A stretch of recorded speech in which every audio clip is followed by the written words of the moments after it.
Pour réussir dans la vie, ce qui est nécessaire de faire est d'apprendre de ceux qui ont réussi dans tout ce que tu veux faire. Lorsque tu veux te lancer dans un business, il faut surtout apprendre de ceux qui ont réussi dans cette matière, ceux qui ont réussi dans ce business, ce qui fera que tu ne vas pas commettre les erreurs qu'ils ont commises et toi tu vas réussir là où eux ils ont échoué. Parce qu'il est très important de suivre quelqu'un et d'apprendre de lui lorsqu'il a réussi dans quelque chose et devenir ce que tu veux devenir. Ce qui est bien, lorsque tu apprends de lui, tu ne peux pas trébucher là où il a trébuché. Et aujourd'hui, il est très important que je te parle d'un homme d'Afrique qui est devenu vraiment très riche en apprenant. Sur ce, je vous présente 10 conseils d'un homme, de l'un des hommes les plus riches d'Afrique, qui s'appelle Ricardo Kanyama.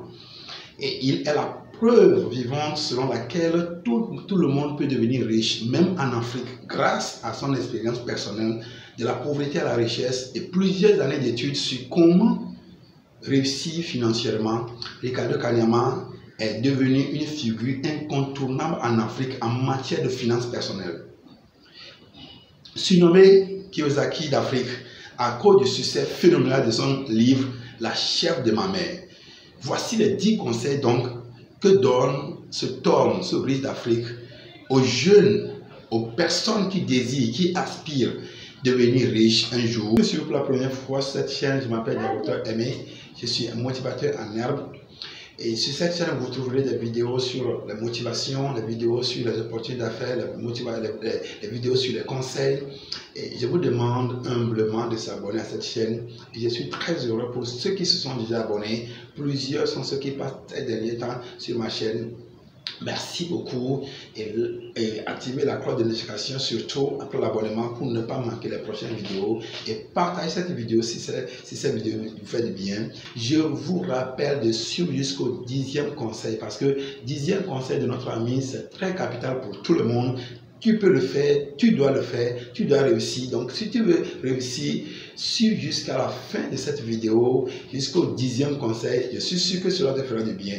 Voici les 10 conseils que nous donne notre ami Ricardo lorsque nous voulons réussir, nous voulons sortir de la pauvreté et devenir riche ou bien commencer à avoir une vie aisée.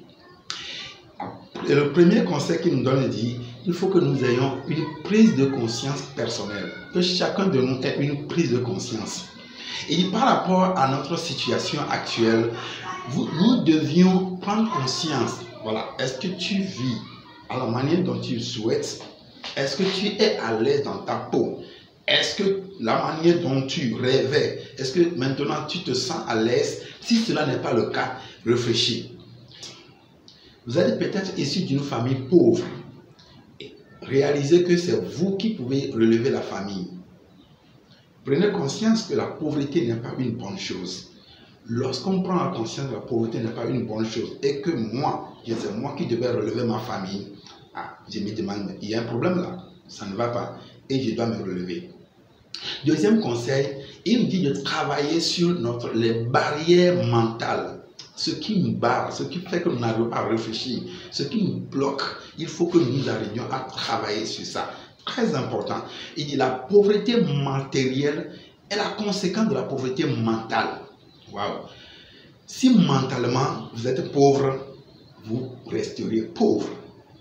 Si mentalement vous n'arrivez pas à développer des idées, vous allez rester pauvre, mourir pauvre.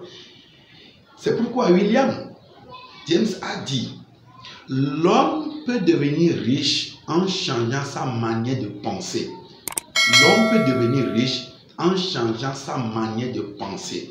Lorsque tu penses que tu vas devenir riche, tu vas devenir riche. Lorsque tu commences par penser que tu vas avoir ton entreprise, avoir ce que tu veux, donc tu peux l'avoir. Lorsque tu commences par réfléchir comme ça, tu vas avoir tout ce que tu veux dans la vie. Lors de la colonisation, on nous a fait croire que nous ne pouvons rien faire. L'homme noir ne peut rien faire. Il faut qu'on commence par laisser cela. Nous avons des potentialités. L'homme noir a tout pour devenir riche. Voilà. Nous devons briser cela dans notre tête. que moi je ne peux rien faire, moi je ne peux pas aller de l'avant dans notre famille, dans notre milieu, dans mon pays. Donc lorsque tu veux devenir, non, il faut briser ça. Lorsque nous brisons cela, nous allons devenir ce que nous voulons devenir. Et la troisième chose maintenant, c'est aller à l'école pour devenir riche est une demi-vérité. Voilà ce qu'il me dit. Aller à l'école pour devenir riche est une demi-vérité. Notre système éducatif, nous le savons tous, nous apprend que l'école nous aide à devenir riche. Mais avoir un diplôme est une chose et avoir un emploi est une autre. Voilà beaucoup de personnes qui ont des diplômes aujourd'hui, qui ont fini les écoles, qui ont eu leur licence, qui ont eu leur master, qui ont leur doctorat, mais qui sont à la maison, ne trouvant rien à faire et ils restent à la maison. Et la règle importante, c'est lorsque les préparations rencontrent l'opportunité qu'il y a succès. Waouh! Lorsque les préparations rencontrent l'opportunité, il y a succès. C'est la règle, c'est une règle importante que nous devons retenir de lui. C'est lui qui nous suggère ça. Et l'école n'aide pas à devenir riche. Alors, des livres sur le développement personnel et l'éducation financière. Voici l'homme riche. Quand nous le fouillons bien, vous savez pourquoi? Parce qu'il a commencé par lire, il a commencé par se demander pourquoi ces personnes ont réussi, pourquoi tel ont réussi, et pourquoi nous n'arrivons pas. Et il a parvenu à identifier que lorsqu'on lit les livres de ces auteurs, des gens, on applique les règles, on devient ce qu'on veut devenir. Maintenant, quatrième élément qui nous suggère maintenant, quatrième conseil, il dit que nous devions éviter la consommation appauvrissante. Waouh, ça c'est très important.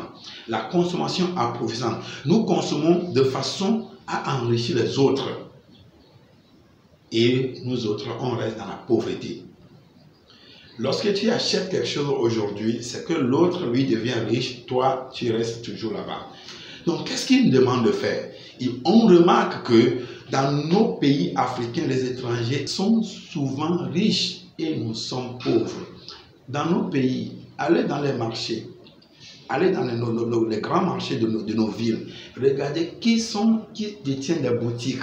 Aujourd'hui, vous allez voir des Libanais, vous allez voir des étrangers, des gens qui viennent d'ailleurs, qui se font riches sur nos dos. Et mais nous, on continue par consommer surtout. Et en Afrique, nous remboursons tous les frais de la chaîne de la production des étrangers. Ah mais oui, tout ce qu'ils ont dépensé là-bas, c'est nous. C'est nous qui payons les frais. C'est nous qui payons les frais maintenant et on paie plus cher les produits, même des fois, même ce qui est bizarre, on vient chercher les matières premières dans nos pays que nous n'arrivons pas à transformer, et qu'eux transforment et ils nous reviennent cher. Prenons le cas de café cacao. Qu'on prend de la Côte d'Ivoire, du Ghana ici, et qu'on ramène les chocolats qu'on nous vend, combien coûtent les chocolats? Va dans les supermarchés, voir combien coûtent les chocolats. C'est très cher. C'est parce que eux ils ont transformé. Nous, on n'a pas ces opportunités. Nous devons changer de mentalité. Chercher dans les livres, lire des auteurs pour arriver à transformer nos produits localement pour devenir riches. Le cinquième conseil que notre ami Ricardo nous donne, c'est de devenir vendeur puis producteur des biens consommés. Ah, c'est très simple, c'est très important. Lorsque tu veux devenir riche, voilà, il faut maintenant commencer par vendre. Il faut commencer par vendre ce que tu as. Parce que tu n'as rien, il faut commencer là-bas. Commence par vendre ce que tu trouves maintenant, ce que les gens ont produit. Lorsque toi, tu commences par vendre cela, maintenant, en épargnant un peu d'argent, tu vas commencer par produire quelque chose pour la communauté. Et c'est très important, c'est qu'on devient riche lorsque on est producteur. C'est les producteurs qui deviennent riches et non les consommateurs. Nous les consommateurs que nous sommes, on ne peut jamais devenir riche. Mais nous serons toujours dans notre pauvreté et laisser les riches qui produisent devenir riches sur nos dos. Sixième conseil que notre ami nous donne, c'est épargner. Waouh, épargner. Et j'aime une analogie chez lui, c'est que regarde ce qu'il dit. Il dit, nos ancêtres disent que lorsque tu produis 10 sacs de maïs, tu dois résoudre tes problèmes avec un œuf. Waouh! Ne jamais toucher le dernier sac car il te permettra de multiplier encore. Et c'est très important. Nous consommons tout ce qui tourne dans nos mains. Supposons que nous sommes salariés, j'avais fait une vidéo sur ça. Donc, lorsque nous sommes salariés, nous faisons quoi? Nous consommons tout. À la fin du mois, notre argent finisse avant que le moment n'arrive. Non, c'est pas bon. Ça ne fait pas de nous, et nous ne pouvons pas devenir par là un producteur. Jamais. Donc, regardez ce que nos ancêtres faisaient. Ils gardaient toujours une portion de maïs. Ils gardaient quelque chose toujours pour encore, lorsque la saison ne plus va commencer, et c'est ça qu'ils vont utiliser pour semer. Personne ne peut jamais utiliser cela pour manger. Et alors, lorsque la saison va arriver, même lorsque vous avez faim, ils vont tout faire pour garder cette portion-là, la semence-là, pour relancer l'année prochaine. Voilà. Nous devons alors gardons toujours une partie de nos revenus. C'est très important. Nous devons garder une partie de nos revenus pour toujours subvenir à nos besoins. C'est un élément très capital. Et maintenant, 7e conseil que notre ami nous donne, c'est éviter l'argent facile. Aujourd'hui, quand nous voyons les gens veulent devenir riches, donc ils courent de gauche à droite en voyant des opportunités, des choses par-ci, donc ils rentrent et puis deviennent riches. Et voilà, on te pose une condition que tu ne peux pas t'en détourner. Tu dois dépenser une somme colossale, une semaine, 2 semaines, 2 mois, ou bien même des fois on te donne des dates. Donc attention là.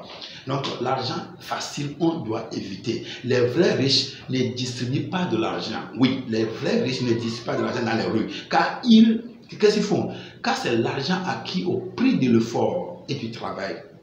Ceux qui deviennent riches là, ceux qui deviennent riches par des étapes,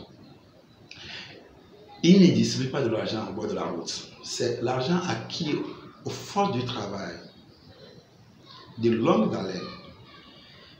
Alors, mais si quelqu'un distribue des billets de banque, que quelqu'un vous appelle, venez ici, on donne de tel montant, il faut se demander comment il a acquis sa richesse. Il est très important. Et ce qu'on remarque, c'est l'argent que les gens détournent, l'argent que les gens ont facilement, c'est l'argent là qu'ils distribuent et les gens croient qu'il y a de grandes choses dedans. Non, nous devons éviter l'argent facile. Et l'argent obtenu sans effort ne sert à rien. Ça ne sert à rien et se perd sans effort. Lorsque tu as beaucoup d'argent, lorsque ça ne vient pas de toi, ça va se perdre d'un seul coup. Tu vas dépenser cela même. Tu vas devenir le plus pauvre du quartier. Donc, le 8e conseil que notre ami nous donne, c'est de trouver son mentor, ou bien de trouver un mentor. C'est très important. Nous ne devons pas réussir seul. Tu ne peux pas devenir riche d'un jour au lendemain, ou bien en partant dans ta chambre fermée. Non. Les gens qui vont te conseiller, tu dois suivre les gens. C'est pourquoi ils nous recommandent d'aller chercher des livres sur l'éducation financière, sur l'éducation personnelle, sur le développement personnel et lire pour devenir ce que nous voulons. Nous devons avoir des gens qui nous guident. Avoir des mentors, c'est celui qui te donne des conseils, celui qui t'encadre, celui qui t'aide à grandir, celui qui te dit non, celui qui te produit des bons conseils pour arriver là où tu dois arriver. C'est très important. Et nous devons le faire. Maintenant, la 9e chose qu'il nous demande de faire, bien le 9e conseil, c'est la connaissance libère. Aujourd'hui, nous pouvons acheter un smartphone jusqu'à 300 000 francs. C'est achetable par beaucoup de personnes peuvent l'acheter.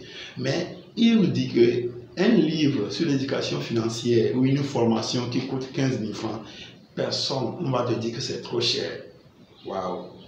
Alors que la connaissance libère. Et la connaissance se trouve dans les livres, la connaissance se trouve dans la formation. Et lorsque toi, tu peux acheter un Android, un smartphone jusqu'à 300 000 francs, jusqu'à 150 milliards, 100 000 francs, et tu ne peux pas acheter une formation de 15 000 francs, ne crois pas que tu peux devenir riche. Il faut se former, c'est très important. Et qu'est-ce que les gens préfèrent dépenser pour les stupidités au lieu, dans les fêtes, dans les produits luxe, au lieu de dépenser cela, d'investir cela en eux-mêmes pour se former. Formons-nous. Einstein nous disait que être insensé, c'est toujours faire les choses de la même manière et espérer des résultats différents. Lorsque tu continues par vivre de la même manière et puis tu te dis que tu vas devenir riche, ça, tu ne peux pas.